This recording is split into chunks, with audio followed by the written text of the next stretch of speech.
Masih bersama saya Ibnu Fadil, pemirsa Anda kembali menyaksikan 3 berita utama Kaltim hari ini. Banjir di kawasan Kutai Barat semakin meluas.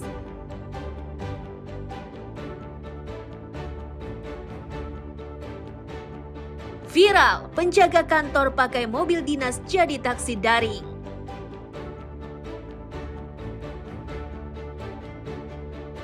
Kampung Ketupat di Balikpapan jadi incaran.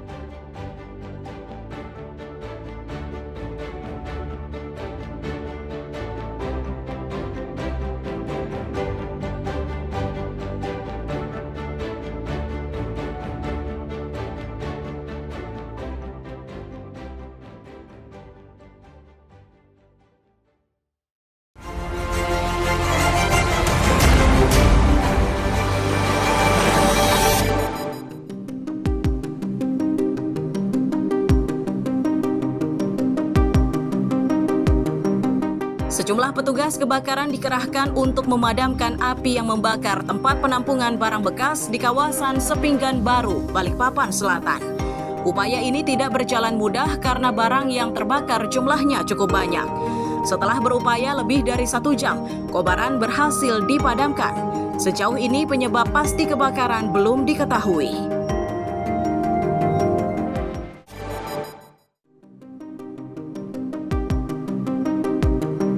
Regu penyelam dari Dinas Pemadam Kebakaran dan Penyelamatan Kutai Kartanegara dikerahkan untuk membantu pencarian seorang pria yang tenggelam di Sungai Mahakam.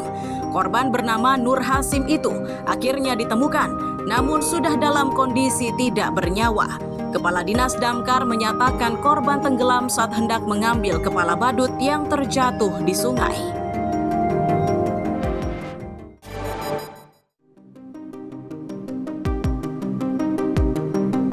Sebuah minibus yang terparkir di Jalan Pangeran Hidayatullah, Tanjung Redep Berau tiba-tiba terbakar. Peristiwa tak terduga yang direkam warga melalui ponselnya itu membuat petugas geger. Mereka harus bergerak cepat untuk memadamkan kobaran. Salah seorang warga menyatakan api tiba-tiba muncul saat mobil diparkir di tempat tersebut.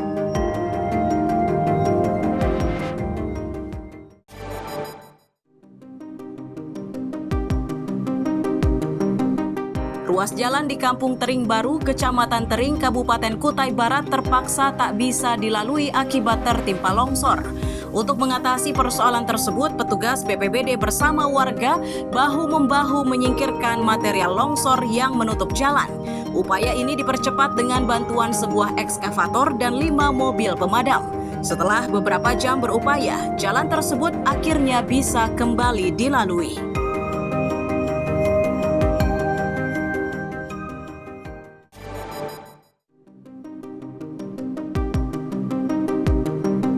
Sidang sengketa bahan bakar minyak atau BBM akhirnya digelar di kantor Balai Penyelesaian Sengketa Konsumen atau BPSK Samarinda. Sidang tersebut melibatkan Pertamina Balikpapan, organisasi kemasyarakatan, serta perwakilan warga. Warga menuntut agar Pertamina memberikan ganti rugi kerusakan sepeda motornya. Mereka juga mendesak agar Pertamina segera memberikan klarifikasi terkait situasi yang terjadi.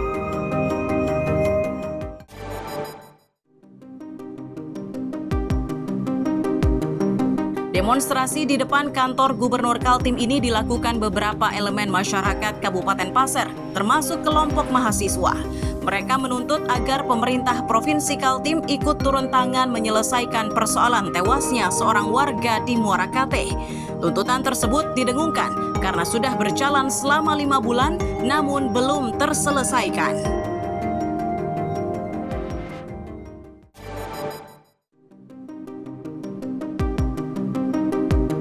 Sejumlah polisi dikerahkan untuk membantu evakuasi seorang warga yang sakit.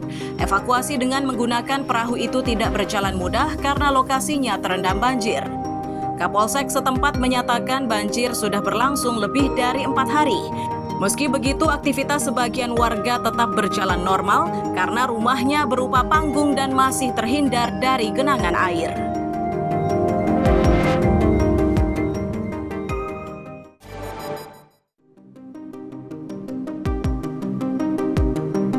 Pria berinisial RP ditangkap polisi di Sambaliung karena dituduh hendak memperkosa seorang janda berumur 45 tahun.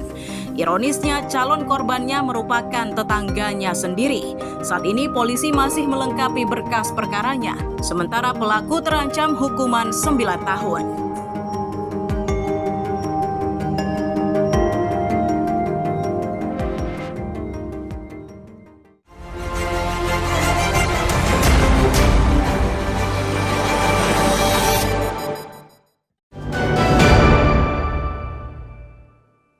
Randy, kamu kerja di mana? Di kelurahan. Hah? Di kelurahan? Ini mobil kelurahan ya? Kamu pakai vaksin? Kau pakai vaksin? Iya. Oh ya. Dalam rekaman video amatir ini, seorang pria terdengar berulang kali menanyakan kepada sopir mobil ini perihal status kendaraan. Pertanyaan itu terlontar lantaran mobil yang dipakai sopir adalah kendaraan dinas Kelurahan Prapatan, namun dipakai untuk mengangkut penumpang dengan menggunakan aplikasi taksi daring Maxim. Tak lama setelah video beredar luas, pihak kelurahan akhirnya memanggil sopir yang juga penjaga malam di kantor tersebut. Pelaku ternyata terdaftar sebagai pengemudi ojek daring dari aplikasi Maxim.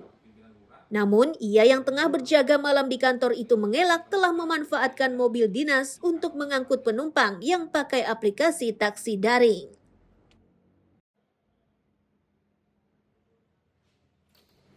Hari Senin saya panggil karena sudah sedikit viral video tersebut kami panggil.